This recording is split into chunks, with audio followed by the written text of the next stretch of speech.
Ya, shalom. Bapak dan Ibu, kita masih ada kesempatan buat mendengarkan lagi firman Tuhan. Mari kita pakai kesempatan ini selagi kita masih ada waktu, selagi kita bisa memanfaatkan hidup ini, supaya makin hari hidup kita ini makin lebih berkenan di hadapan Tuhan. Mari kita berdoa. Bapa di dalam surga, kami mengucap syukur semua karena rancangan-Mu kami bisa hadir, bahkan kami bisa mendengar firman, bahkan pribadi kami juga bisa memberitakan firman. Itu semua karena anugerah yang Tuhan sudah berikan. Tidak ada kekuatan daripada yang lain selain Roh Kudus yang mau berbicara di dalam firman Tuhan ini, supaya hamba menjadi bagian berkat dan banyak orang yang diberkati melalui firman Tuhan ini. Biar Tuhan saja yang beracara, Tuhan yang akan berbicara, semuanya untuk kemuliaan nama-Mu Tuhan. Dalam nama Tuhan Yesus kami berdoa dan mengucap syukur. Haleluya. Amin. Saudara yang kasih, banyak khotbah-khotbah dalam 2 tahun terakhir ini selalu berbicara mengenai pandemi, dan itu memang sangat wajar karena memang kesulitan itu tuh masih tetap ada. Tapi mari mulai sekarang kita khotbah atau dengan title-title tentang membangun lagi kembali, karena saya berharap mungkin dalam tahun-tahun atau akhir tahun ini atau mungkin awal tahun nanti gereja semakin pulih, jemaat-jemaat semakin datang lagi ke gereja berbondong-bondong, dan ada relationship di situ, ada pertemuan, ya, sehingga kita bisa pulih seperti sedia kala. Itu yang kita harapkan semua. Oleh karenanya itu, walaupun masih saat-saat seperti sekarang pandemi, kita mulai belajar lagi hal-hal yang lain. Hari ini saya ingin kasih title mengenai kesempatan orang Kristen. Orang Kristen, jadi artinya orang yang sudah percaya sama Kristen.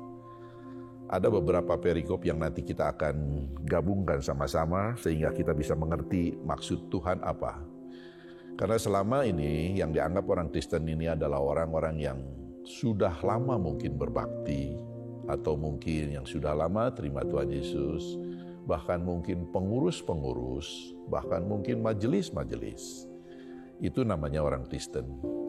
Tapi saya ingin membahas sekarang orang Kristen seperti apa sebetulnya. Semua orang diberi kesempatan untuk lain. Oleh karena itu kita akan bagi atau akan baca dalam satu perikop tentang pertumbuhan yang wajar, yaitu tentang bertumbuh dan berbuah.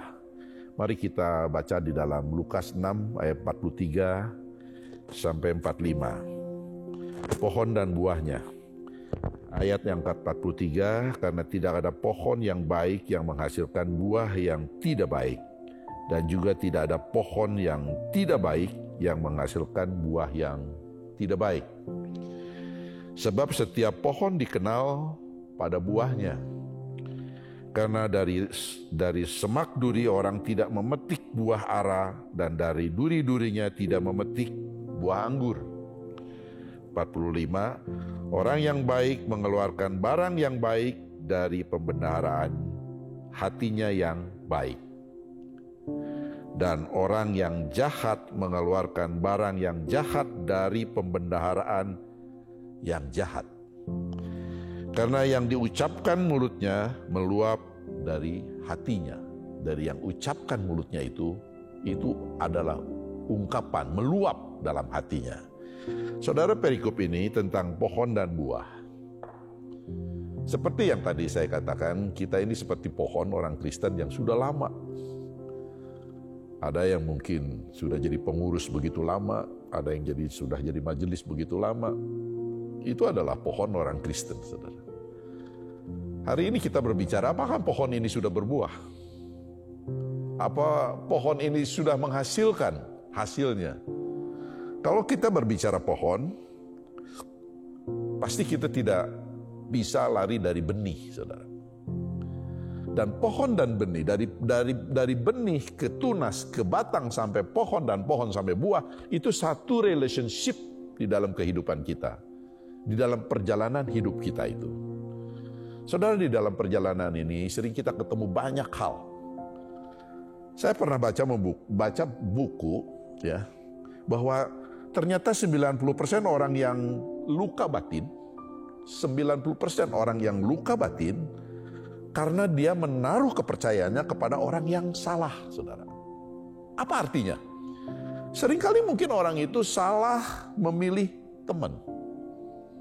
Seringkali mungkin orang itu 90% salah memilih teman bisnis mungkin kalau berbisnis.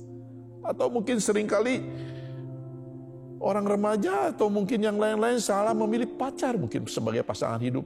Sehingga ketika perkawinan dilaksanakan mengalami banyak hal, saudara. Itulah perjalanan di dalam hidup. Jadi dari mulai benih sampai dengan buah, itu banyak perkara-perkara, saudara. Mari kita berbicara mengenai benih. Benih itu kalau ditanam di tempat yang subur, dia akan tumbuh. Tapi saya yakin benih ini harus ditanam di tanah. Nggak mungkin benih ini ditanam di marmer. Atau mungkin benih ini ditanam di batu. Firman Tuhan sudah mengatakan bahwa benih itu harus ditanam di tanah. Tanah itu kotor, saudara. Apa artinya? Kita bergaul dengan siapa saja. Tapi ada kesempatan tanah itu diberikan pupuk. Jadi ketika tanah itu kotor, ada kesempatan tanah itu diberikan pupuk agar supaya benih ini tumbuh. Dan pupuk itu adalah firman Tuhan. Jadi ketika benih itu tumbuh, tanah itu yang gemur menjadi subur karena ada firman Tuhan. Mulai dia jadi tunas. Saya pernah baca lagi dalam satu buku tentang pohon zaitun. Pohon zaitun itu tunasnya bukan tumbuh ke atas, tapi ke bawah. Setelah saya baca-baca lagi, kenapa? Karena dia mencari sumber air, karena umumnya pohon zaitun itu tumbuh di atas batu-batu di atasnya itu. Jadi bagaimana dia bisa tumbuh tunasnya ke atas, kekuatan ekstra, kalau dia tidak punya tenaga. Oleh karena itu, dia tumbuh ke bawah, mencari sumber mata air, mungkin bahu-membahu di bawah, baru dia tumbuh ke atas. Itulah kehidupan kita, saudara. Itulah kehidupan kita. Dan ketika batangnya tumbuh ke atas, dia mulai berdaun, saudara. Dan pada akhirnya dia berbuah. Saudara yang kasih Tuhan, hidup kita ini bagaimana bisa berbuah kalau kita tidak bergaul atau tidak bersama-sama dengan orang yang tepat, saudara. Saudara yang kasih Tuhan, di dalam ayat yang ke-43, karena tidak ada pohon yang baik yang menghasilkan buah yang tidak baik. Jadi pilihlah, saudara, partner hidup atau partner bisnis atau partner apapun yang baik. Karena tidak ada pohon yang baik yang menghasilkan buah yang baik. Karena akan menghasilkan buah yang baik, saudara. Dan juga tidak ada pohon yang tidak baik yang menghasilkan buah yang baik. Jadi kalau kita bergaul dengan tidak baik, hasilnya pun akan tidak baik. Tapi kalau pohon itu bergaul dengan yang baik, pupuknya bagus, akan menghasilkan buah yang bagus. Saudara, sebab setiap pohon dikenal pada buahnya. Seringkali kita kalau melihat pohon ini pohon apa tidak tahu. Tapi ketika itu turun atau mungkin lihat mangga, buahnya mulai keluar mangga, saya pastikan pohon itu pasti pohon mangga. Ketika kita melihat buahnya, saudara, di dalam perjalanan hidup kita ini, buahnya itu yang harus kita lihat. Apakah kita sudah berbuah di dalam diri ini selama 2 tahun atau 3 tahun atau mungkin 10 tahun? Apakah kita sudah berbuah? Kalau memang sudah berbuah, saudara, itu adalah berkat. Dan bisakah kita jadi berkat? Pohon ini kalau ibarat ini pohon, dia lebih senang tidak berbuah supaya bebannya ringan. Betul? Dia lebih senang tidak berbuah karena pohonnya ringan. Tapi ketika dia berbuah, dia punya beban berat sekali. Tapi beban itu ketika dinikmati, buah itu dinikmati sama orang yang menikmati buah itu, mulai dia ringan. Dahannya mulai ringan, bahkan mungkin habis. Tapi dia bangga menjadi bagian berkat buat orang lain karena buahnya dinikmati. Dan ketika buah itu diterima, mungkin diterima oleh saya kupas, dagingnya saya makan, bijinya saya tanam lagi dan berbuah lagi terus. Itulah kalau orang diberkati menjadi berkat, seperti itu. Pertanyaannya, apakah kita udah jadi bagian berkat? Seringkali kita pergi ke gereja, harapan kita pergi ke gereja itu mendapatkan berkat dan mencari berkat, saudara. Justru kita pergi ke gereja itu untuk memberikan berkat, supaya menjadi bagian berkat orang lain. Satu hal lagi, pohon itu harus tumbuh, perhatikan. Pohon itu harus tumbuh di tempat. Pohon itu tidak bisa tumbuh itu pergi kemana-mana. Jadi kalau kita pengen berbuah, stay di gereja. Gereja Gerakan Pentakosta. Stay di situ, baru bisa kita berbuah, saudara.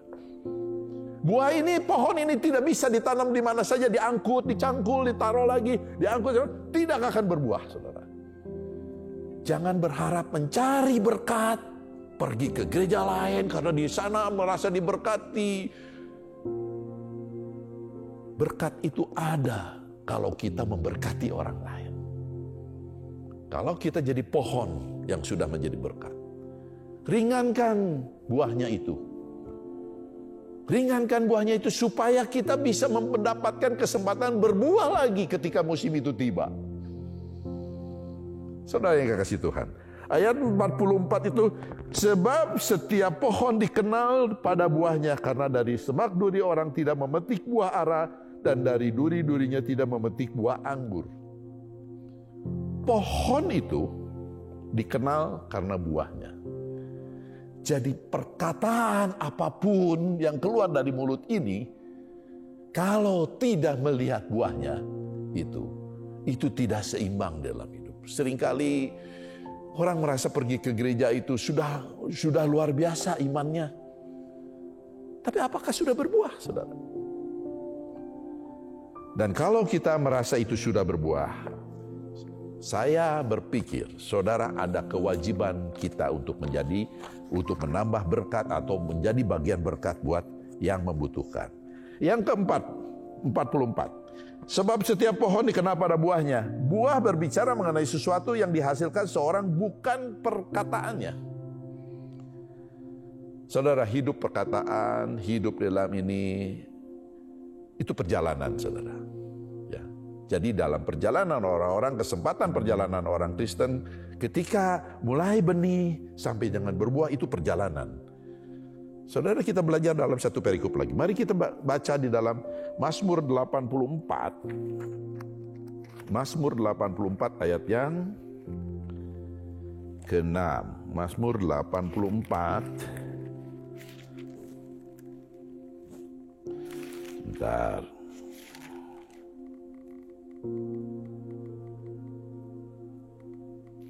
Berbahagialah manusia yang kekuatannya di dalam Engkau, yang berhasrat mengadakan ziarah. Apabila melintas lembah Baka, mereka membuatnya menjadi tempat yang bermata air. Bahkan hujan pada awal musim menyelubunginya dengan berkat. Mereka berjalan makin lama makin kuat, hendak menghadap Sion. Saudara, di dalam hidup ini, ya, kadang-kadang kita menemukan satu titik jenuh, saudara. Atau mungkin di dalam perjalanan hidup ini kita sedang mengalami bitter, saudara. Ada sesuatu yang mengganjal. Pasti itu semua. Orang-orang Kristen yang mempunyai kesempatan-kesempatan itu pasti mengalami itu. Tapi bagaimana mendapatkan itu supaya tidak bitter terus, tapi menjadi better, saudara. Saudara, ayat yang ke-6 itu berkata, berbahagialah manusia yang berkekuatan di dalam Engkau, yang berhasrat mengadakan ziarah. Apa itu ziarah? Seringkali orang berpergian di dalam hidup ini, ya, ziarah itu pergi ke tempat yang mungkin ke kuburan atau apa. Sebetulnya bukan, saudara. Kalau saya baca ini, baca buku tentang arti ziarah. Ziarah itu sebetulnya napak tilas. Napak tilas mengikuti orang-orang yang sudah pernah mendapatkan kebaikan. Contoh, kita pergi ziarah ke Israel. Pasti kita pengen tahu perjalanan Tuhan Yesus. Betul? Jadi ketika kita berziarah ke Israel, kita pengen belajar. Pengen tahu persis. Pengen mengakurkan apa yang ada di Alkitab. Pengen lebih kuat lagi imannya. Untuk mengatakan bahwa perjalanan ini adalah ziarah, saudara. Dan ayat-ayat yang berikutnya, apabila melintas lembah Baka. Baka itu umumnya disebutkan orang itu lembah Baka. Lembah penderitaan. Ternyata betul, saudara. Di lembah itu sebetulnya ada pohon-pohon duri. Pohon-pohon duri yang kalau malam kena angin, dia bersentuhan satu sama lain sehingga menghasilkan bunyi-bunyian yang mengerikan. Seperti bunyi tangisan, saudara. Itu disebut lembah, saudara, lembah Baka. Tapi ketika masuk ke lembah Baka di dalam perjalanan hidup kita ini, suatu saat kita bisa masuk ke dalam lembah Baka itu karena memang problem di dalam hidup ini. Tapi ayat-ayat berikut mengatakan bahwa apabila melintas lembah Baka, mereka membuatnya menjadi tempat yang bermata air. Apabila kita hidup atau jalan di dalam firman Tuhan, jalan yang benar di dalam perjalanan hidup ini, apabila kita dari mulai benih sampai buah ini kita taat sama Tuhan, maka Tuhan bilang mereka membuatnya menjadi tempat yang bermata air. Seringkali berpikir kalau kita masuk ke lembah itu akan mati dan akan menderita. Tapi janji firman Tuhan, sekali lagi, janji firman Tuhan, walaupun masuk melintasi lembah Baka, Tuhan akan siapkan itu sumber mata air di situ. Amin. Dan berikutnya, bahkan hujan pada awal musim menyelubunginya dengan berkat. Bahkan pada musim pertamanya, Tuhan sediakan berkat buat orang-orang yang sudah melintas atau sudah menjalankan dari mulai benih sampai buah. Tuhan siapkan berkat di akhir. Karena ternyata buahnya itu bisa dinikmati sama orang-orang yang mau menikmati buah. Dan terakhir, mereka berjalan makin lama makin kuat. Saudara nggak habis pikir, di mana-mana makin jalan itu makin lemah. Amin. Di mana-mana jalan itu makin lama makin capek. Di mana-mana makin membuat orang jadi nggak kuat. Tapi aneh ini firman Tuhan, mereka berjalan makin lama makin kuat. Mereka berjalan makin lama makin kuat. Dia pergi ke lembah, naik turun, tapi makin lama makin kuat. Karena apa? Karena dia menuju atau berjalan sesuai dengan kehendak Allah di Sion. Dia pergi sesuai kehendak Allah di Sion. Jadi itulah perjalanan hidup orang Kristen, saudara. Ada kesempatan. Kalau kita berbicara mengenai buah seperti tadi dibuah di dalam, mari kita kembali ke dalam ke Lukas 6. Saudara, di dalam perjalanan disebutkan bahwa apa yang kita butuhkan ketika kita masuk di dalam perjalanan itu Tuhan selalu jaga kita dengan gantang, saudara.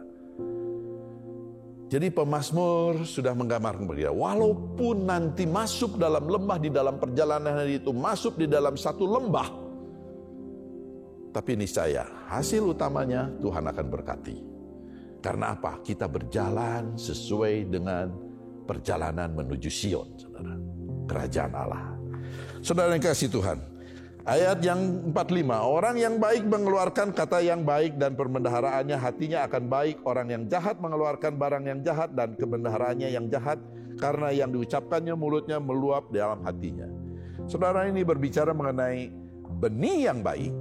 Benih yang baik itu ditanam di tempat yang baik akan menghasilkan buah yang baik.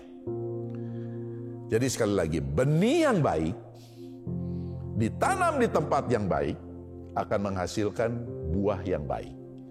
Betul dia harus jadi tunas dulu di dalam perjalanan hidupnya.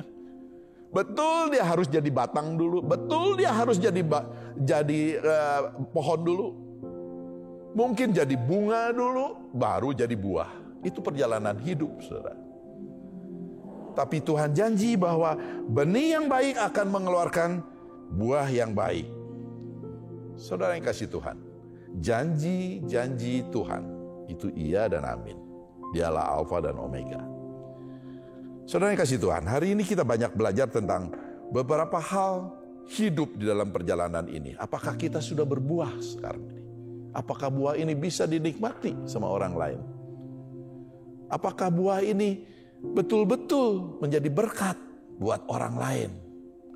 Karena ketika menjadi berkat, buah itu dagingnya dimakan dan bijinya ditanam lagi, dia akan tumbuh lagi seperti pertumbuhan yang pertama. Dan itu terus. Itulah kehidupan dan kesempatan orang Kristen di dalam hidupnya. Kalau kita menggunakan kesempatan ini, niscaya kita akan mendapatkan kesempatan yang Tuhan berikan ini akan lebih baik lagi. Saudara, sekali lagi, kesulitan ini tidak akan berhenti di dalam tahun-tahun ini. Tetap akan ada kesulitan yang lainnya. Tetap kita akan masuk ke dalam lembah baka. Tetap kita akan melihat rintihan-rintihan di dalam bisnis, di dalam pergaulan ada rintihan-rintihan. Tetap ada duri-duri di dalam lembah itu. Tapi kalau kita bersandar di dalam jalannya Tuhan, ketika benih itu ditanam sampai dengan buah itu di dalam rencana Tuhan, Tuhan bilang dan janji sama kita bahwa mereka berjalan makin lama makin kuat hendak menghadap Sion. Akan diberikan kekuatan karena kita akan menghadap Sion, menghadap surga, menghadap Tuhan yang mempunyai kuasa semuanya. Saudara, heran kalau kita bersandar kepada Tuhan, bukannya kita jalan perjalanan hidup ini, bukannya makin lama makin capek dan loyo, tapi makin hari makin kuat. Karena seperti buah ini kalau sudah dipetik, dia justru sukacita. Dan dia ingin berbuah lagi supaya menjadi bagian berkat buat orang lain. Jadi buah itu ketagihan untuk menjadi berkat, saudara. Dan dia akan berbuah lagi. Mungkin dia pikir buah yang akan datang mesti lebih lebat lagi. Padahal logikanya di dalam hidup kita ini, kalau buah ini berat seperti ini, buah ini maunya si buah ini tidak berbuah supaya hidup kita ini ringan kemana-mana. Tidak ada beban, tidak ada biaya. Tapi ketika kita diberikan beban oleh Tuhan untuk menjadi bagian berkat, dan berkat itu bisa dinikmati, yakin saudara, pasti kita ingin berbuah lagi untuk menjadi bagian berkat orang lain. Murid Tuhan Yesus ketika memberi makan 5.000 orang, dia capek sekali. Karena 5.000 orang dan lebih katanya, tidak terhitung anak-anak. Capek dia mungkin. Tapi ketika dia pulang dan beristirahat, ada 12 bakul disediakan, saudara. Itulah mujizat, saudara. Jadi kalau kita mau masuk di dalam jalur pertumbuhan dengan Tuhan, dari mulai benih sampai dengan buah perjalanan hidup itu, niscaya kalau Tuhan beserta dengan kita akan menghasilkan buah. Pertanyaannya sekarang, ya berikutnya adalah Yohanes 15 ayat yang ini konklusinya, Yohanes 15 ayat yang ke-5 sampai 8. Yohanes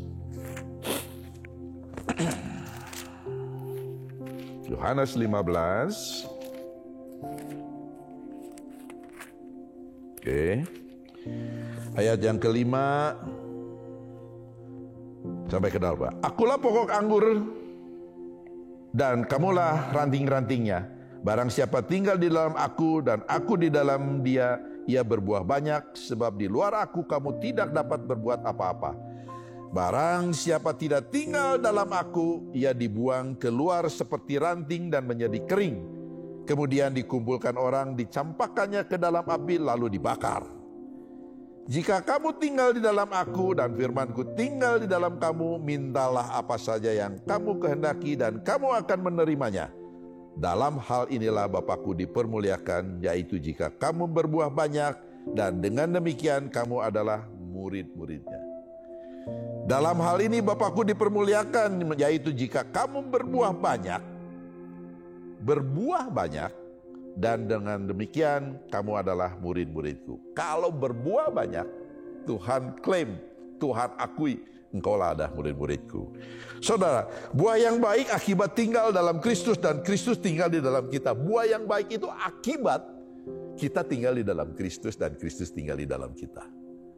Saudara, Yohanes 15 ayat 5-8 itu memberikan lebih penegasan kepada kita. Kalau kita di dalam perjalanan hidup ini ada Kristus tinggal, maka buah ini akan keluar dengan baik. Saudara yang kasih Tuhan, buah yang baik diakibat dari tinggalnya Kristus dalam hidup kita dan Kristus tinggal dalam kita. Saudara yang kasih Tuhan, banyak hal lagi yang kita bisa pelajari tentang buah ini. Tapi hari ini kita banyak belajar dari mulai benih sampai dengan buah, itu adalah perjalanan hidup. Relasi, relationship. 90% hidup kita ini kacau atau mungkin menjadi tidak baik karena memang di dalam perjalanan itu salah kita mengambil langkah, salah kita mengambil teman, salah kita mengambil partner bisnis. Tapi percayalah saudara, perjalanan dengan Tuhan, ya, ziarah dengan Tuhan itu akan menambah kekuatan. Bukannya makin lama makin jalan itu makin lemah, tapi makin diberikan kekuatan karena dijanjikan akan tiba di Sion, saudara. Saudara pengen tiba semua di Sion dengan buah yang sudah saudara bagikan kepada orang lain, niscaya saudara akan menjadi pohon yang ingin berbuah lagi, berbuah lagi, berbuah lagi. Seringkali mungkin kita bantu-bantu di dalam pengobatan waduh capek rasanya. Tapi ketika selesai capek, baru mungkin sejam 2 jam kita capek res gitu ya, udah tanya lagi sama teman, yuk berikutnya apa ya? Berikutnya yang mana lagi ya yang akan kita beri baksos ya? Gitu. Mungkin nanti baksos lagi, setelah selesai baksos kita istirahat sebentar, udah mulai nanya lagi, berikutnya kemana ya? Itulah buah, saudara. Kalau kita pohon yang rindang yang menghasilkan buah dan buah itu bisa dinikmati ketika habis selesai, si pohon ini istirahat sebentar dan berbuah lagi, saudara. Meluap lagi, berbuah lagi, dan terus, dan terus, dan terus, saudara. Saudara diberkati dengan firman Tuhan ini. Mari kita berbuah setelah kita stay 2 tahun di rumah. Yuk kita bondong-bondong lagi ke gereja, ya. Pohon ini jangan dibawa-bawa kemana-mana, saudara. Nggak akan berbuah. Pohon ini tanam aja di sini. Pasti berbuah. Dan berbuah itu jadi berkat buat orang lain. Nggak mungkin pohon ini dicabut, tanam lagi tempat lain, cabut, tanam lagi. Apalagi mungkin ditanam di tempat tegel, di marmer.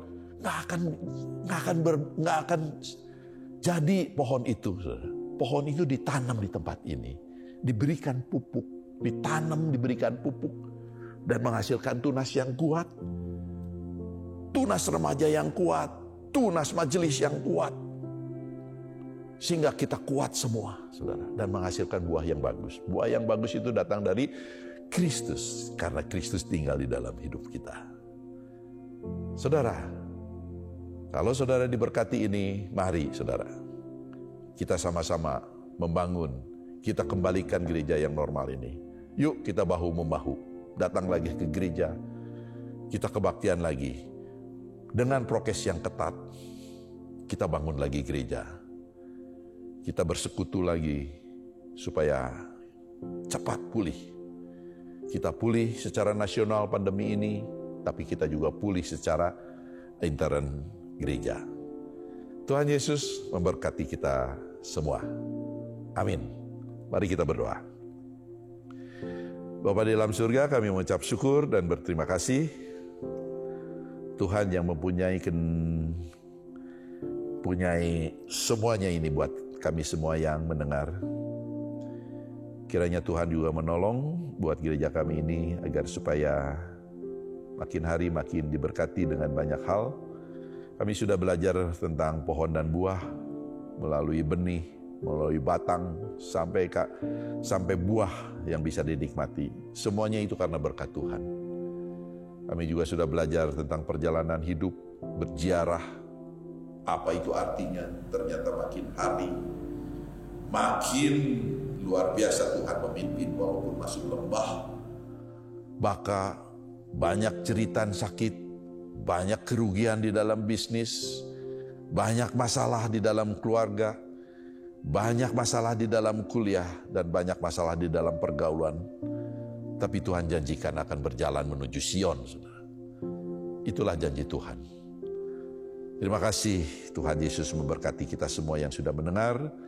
Berkati gereja kami, berkati majelis, berkati semua yang terlibat di dalam pelayanan, berkati negara kami, presiden, wakil presiden, menteri-menteri, ABRI, Panglima, Kapolri, dan juga lain-lain, sampai gubernur, camat, wali kota, sampai dengan RT RW. Tuhan berkati semuanya supaya bisa menyelesaikan permasalahan negara ini dengan baik, Tuhan. Terima kasih untuk pandemi yang makin hari makin landai, bahkan mungkin cenderung habis.